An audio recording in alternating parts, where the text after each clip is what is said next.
Ok les amis, nous revoilà pour parler de comment je fais pour gagner ma vie en tant qu'artiste.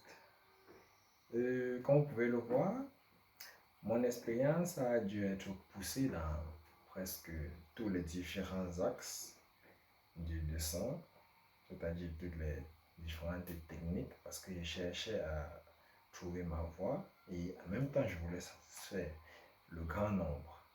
Donc, tantôt quand je dessinais au crayon, comme ici, je n'avais que les clients qui venaient pour faire des dessins au crayon. Et parfois, je les trouvais si peu. Et parfois, pas toujours très lucratif en ce qui concerne les moyens que j'attendais. Alors, j'ai poussé la chose encore plus loin. Je me suis lancé dans le stylo. J'ai commencé à faire des œuvres au stylo et je me suis rendu compte aussi que même là-bas, il n'y avait pas beaucoup de clients qui étaient capables de se l'offrir parce que ça demande beaucoup d'énergie pour produire une œuvre de ce genre-là. Et alors, j'ai dû pousser la chose encore plus loin. Alors, je me suis mis à la peinture. Donc, voilà comment je me suis diversifié pour pouvoir satisfaire les clients. Cependant, avant, je n'étais pas vraiment trop dessin de portrait et tout ça. Parce que tout ce que je dis là, c'est en ce qui concerne les portraits. Et pourquoi je suis allé faire les portraits, c'est parce que j'étais d'abord un mangaka, un dessinateur de bande dessinée, mais ça ne touchait qu'un public enfant. Et les enfants, ils n'ont pas beaucoup d'argent, ils ont juste des petites sommes, des petites choses qui ne nous rapportent pas toujours, sauf si on le fait à grande échelle, mondialement, et c'est une difficulté très élevée pour nous, Africains. Donc, j'ai dû me rabattre dans le portrait. Ça a permis que je commence à avoir des sommes un peu plus consistantes pour pouvoir payer mes factures, payer mon loyer, payer l'électricité, eau et même gérer la famille, me nourrir moi-même, me gérer et tout ce qui va avec. Donc, le portrait est ce qui m'a le plus rapporté et qui continue de me rapporter. Donc, se diversifier a été pour moi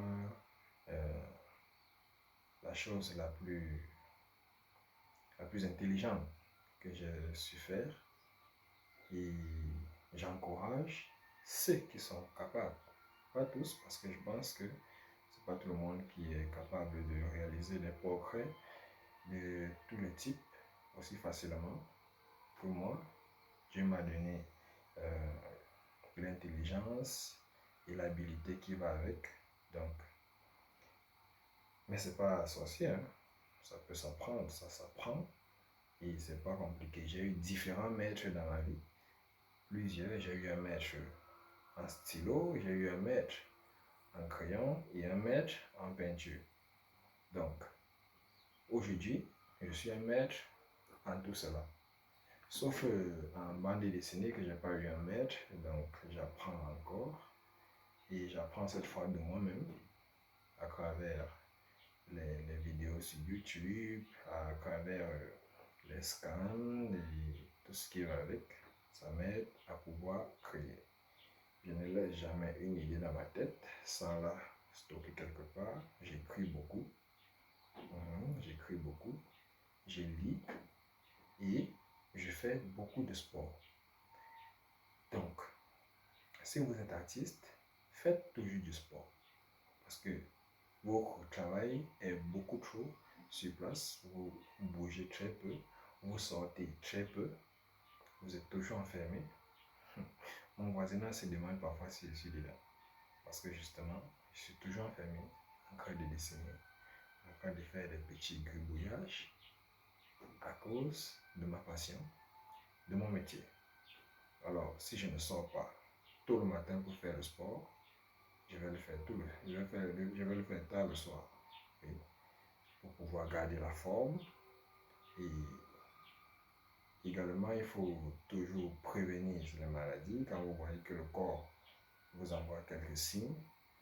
Vous ressentez que peut-être c'est un palu qui va bientôt s'annoncer. Vous prenez déjà par anticipation et remède palu. Je tombe presque jamais malade à cause de ça. Donc, un bon artiste est quelqu'un déjà qui prend soin de lui-même, qui est très ordonné et qui est très ambitieux. Un bon artiste, c'est un entrepreneur, c'est quelqu'un qui a une vision, qui sait où il va. Si vous ne savez pas où vous partez, qu'est-ce que vous ferez demain? Alors, ça va être très difficile pour vous de gagner votre vie en tant qu'artiste. Il faut également vous éduquer beaucoup sur les nouvelles technologies, sur les montages vidéo, parce que lorsque vous faites votre contenu, c'est ce contenu-là qui vous apporte les clients. Donc, vous devez être capable de dessiner tout en créant du contenu qui va permettre que les clients regardent, bon, les spectateurs comme toi, qui vont regarder et s'ils sont intéressés, qui ne sont pas forcément des dessinateurs, s'ils sont intéressés, ils veulent embellir leur maison d'œuvre d'art, alors ils vont te contacter. C'est comme ça que ça se passe avec moi. Donc, moi, j'aimais dessiner et j'aimais filmer ça. Et je faisais aussi beaucoup de concours. Lorsqu'il y avait un concours dehors, je n'hésitais pas. Comme vous pouvez voir, celui où j'ai eu le premier prix là, qui a été décerné par la première dame du Cameroun, Madame Chantal Biya. C'est une chose qu'il faut toujours faire lorsque vous êtes artiste. Pour pouvoir vous faire connaître, il faut également que vous sortez de votre bulle, que vous partez un peu voir l'extérieur, que vous participez un peu à différents concours, festivals et tout ce qui va avec. Ça va vous aider à vous épanouir et à voir la concurrence, à voir comment d'autres font et à vous améliorer. Donc, toujours faire en sorte que l'on vous connaisse à l'extérieur. Ne restez pas dans votre bulle et attendre que le client viendra vous trouver sur place. Non. Cependant, lorsque vous êtes déjà connu à travers l'Internet, à travers les médias, ça vous permet maintenant de rester sur place et de produire seulement parce qu'en ce moment-là, la demande sera énorme. Donc, c'est un peu au niveau où je ne sors presque plus. Je suis tout le temps dedans et les clients viennent me trouver dans mon atelier sans que je n'ai besoin de me déplacer. Mon atelier ne se trouve même pas en bordure de route. Donc, pour arriver là où je suis, c'est pas du tout aisé, c'est pas facile.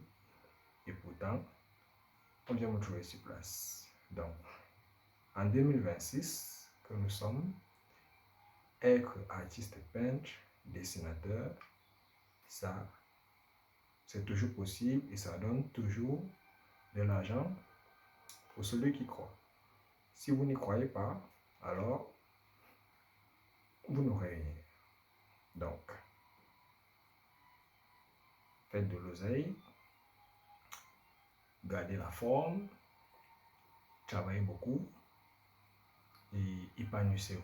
Oui, il faut vous épanouir. C'est parce que je l'ai dit, il faut vous épanouir, c'est-à-dire il faut aller, il faut sortir, il faut aller sortir avec des amis, aller un peu vous diversifier dans d'autres domaines, ne pas rester uniquement dans beaucoup de domaines. Si vous aimez, si vous avez d'autres passions comme la musique, vous aimez le cinéma, vous aimez le football ou le sport en général, n'hésitez pas à le faire.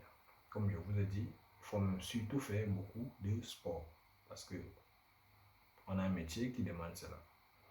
Et une fois que vous réunissez un peu de tout ça, quand vous revenez pour dessiner, l'inspiration est beaucoup plus là. Elle est beaucoup plus présente parce qu'en ce moment, vous entrez dans votre bulle, vous restez dans votre calme intérieur et vous écoutez de la bonne musique. De la musique Mozart, parce que celle-là, elle apaise l'âme, elle est beaucoup plus calme, beaucoup plus douce et elle aide à la créativité. Donc, pour ceux qui aimeraient apprendre à vendre leurs œuvres d'art, contactez-moi. Pour ceux qui aimeraient être formés, contactez-moi. Pour ceux qui aimeraient avoir de mes services, contactez-moi et je serai heureux de vous satisfaire tous. Et également, j'ai des livres que je suis en train de produire pour tous ceux qui aimeraient apprendre. Et comme je vous l'ai dit, je crée aussi des bandes dessinées. C'est une bande dessinée que je vais également vous présenter. D'ici là, portez-vous bien. À très bientôt. Je suis Afana Joseph, artiste peintre pour l'année 2026.